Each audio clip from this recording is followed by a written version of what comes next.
If I raise a family in quiet,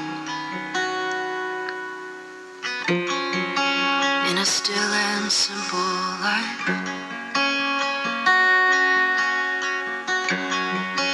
if I never have a lot of money,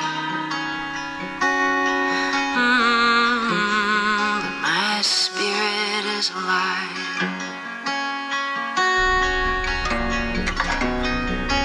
and if no one knows my name, but the vision of my home is Christ, will I be satisfied?